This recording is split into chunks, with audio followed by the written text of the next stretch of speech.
The only thing that's better than anime is anime food.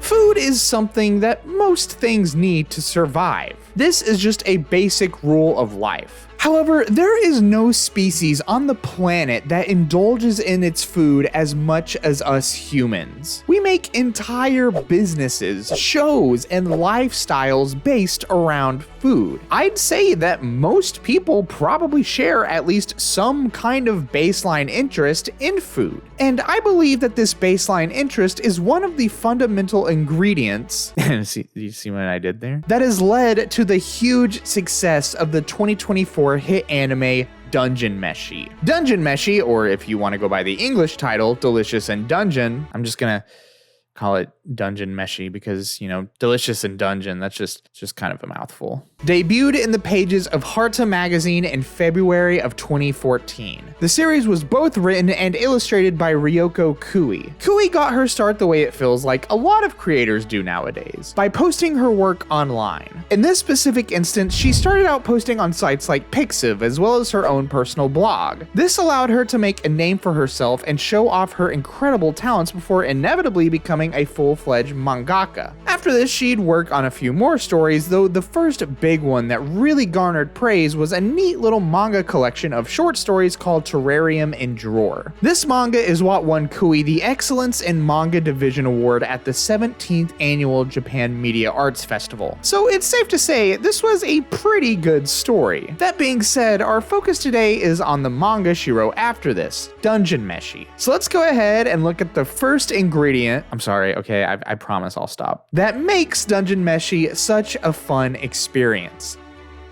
The food. Like I said before, I love anime and I love food. So if you can combine these two things, chances are you're going to have an absolute banger of a show on your hands. Animation in general is such a great medium for depicting the culinary arts because I feel like there's no other method that can truly capture the way we as humans picture and imagine food. There are millions of videos online of people making truly exceptional looking dishes. But the simple fact of the matter is that no matter what, the way we see these dishes are always limited by reality. They can really only look as good as reality allows them to. In contrast, you have animation where there are absolutely no limits to how you can depict food. You can make the food look as over the top and delicious as possible, though I do feel like this is a bit of a double-edged sword. To me, depicting food in animation is like a balancing act. You have to take into account why people like that specific food and exemplify that in a way that's more pleasing to the eye than reality can offer. But you also have to ring in the reins enough to where our brain will still perceive it as food. I've never animated before, but I can't imagine that this is a very easy process. I figure it probably takes incredibly close examination of all of these different foods to get it exactly right. So from the get-go, it seems Dungeon Meshi has its work cut out for it. Oh yeah, and add on the fact that none of the food these people eat is even real. For a little bit of context, Dungeon Meshi takes place in a medieval fantasy world where we follow our protagonist Laios as he traverses an ancient dungeon with his party. After a devastating encounter with a red dragon, Laios' party is forced to retreat back to the surface, losing not only most of their rations, equipment, and supplies, but also Fallon, one of the party's mages, as well as Laios' sister. Laios, understandably, is desperate to get his sister back. However, given that they have no money to buy food, any attempt to retraverse the dungeon will most likely lead to them all starving. However, there is a solution to this problem.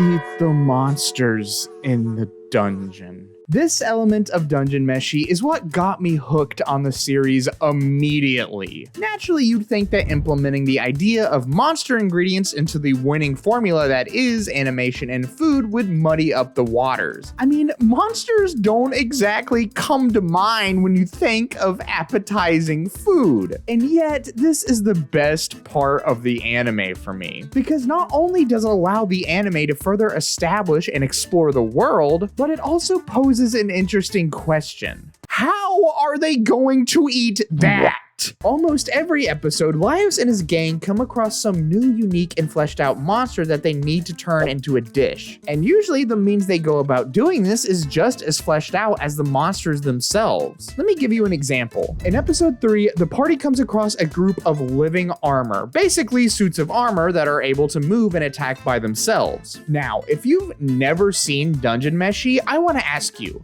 how do you think they go about eating these? Seriously, I want you to actually think about it. No cheating, don't look it up, pause the video if you need to. How do you think they are able to eat living armor? Got your answer? Okay. Turns out the living armor is actually a colony of mollusks using the armor as a shell. And when they come together, they're able to form a kind of makeshift muscular system that allows them to move the armor. Once Laios realizes this, him and the party are able to extract these mollusks from the armor and steam them just like any other shellfish. And just what? Normally, when you see moving armor in media, it's because the armor is possessed or like has a curse on it or something. But here, nah, it's just clams, bro. It's such a creative and unique spin on something a lot of people are already accustomed to in popular media. I really wasn't expecting it. But I know what you're thinking. Having cool and interesting monsters is just surface level. It doesn't automatically make the anime good. And yeah, that's true, but also, let me finish! The creativity this anime exudes is not limited only to the monsters, but the dungeon itself. Dungeon Meshi's story revolves around a vast underground dungeon that's honestly less like a dungeon and more like a world in and of itself. Entire separate ecosystems that support tons of different monsters all exist within the dungeon and provide a countless array of dangers for those who seek to plunder it. There are quite a few characters in this anime, which really isn't that weird for an anime. But one of the greatest benefits Dungeon Meshi has is a writer who has experience jumping through several different characters. And this is something I feel like Ryoko Kui is able to do very well. Kui has cited various sources of inspiration for Dungeon Meshi, specifically memories of her dad playing games like Dragon Quest, Wizardry, Ultima, Fire Emblem, and has even researched Dungeons and Dragons rulebooks before writing Dungeon Meshi. And to me, this makes so much sense because the plot of this anime just reads so much like a super cool D&D campaign. And what's the best part about D&D? Well, getting a bunch of different personalities in a room to see how they all bounce off of each other. For example, Laios' weird obsession with monsters tends to feed into Senchi's love for cooking and practical use for monster parts. And so they play off of each other in a way that's kind of wholesome and endearing, and also hilarious because of the misery it causes Marcel and Chilchuck. And that's only one example. There are so many great character interactions in this anime because Ryoko Kui knows that the strength of the story is getting so many different characters, all who have their own personalities, histories, and motivations, into this one giant dungeon where they'll all eventually bump into each other and have those different character elements either clash or combine with each other. I feel like that with a lot of anime with large expanding casts, it's so easy for characters to get lost in the crowd. They'll do something cool once or maybe even twice, but then as the story continues, they just kind of continue existing, and it doesn't really feel like their character was explored to the fullest extent. However, in Dungeon Meshi, never does it feel like a character is getting shafted or simply forgotten. They all have their role to play, and they play it accordingly. And so, when you're able to write with this philosophy in mind, it's possible to juggle so many characters all at once without having the story or focus feel cluttered. I don't look at Dungeon Meshi as a giant collage of characters. I just see it as a giant world where really anything can happen between these characters. Depending on who it is, fights can break out, people steal from each other, people argue, and people even go their separate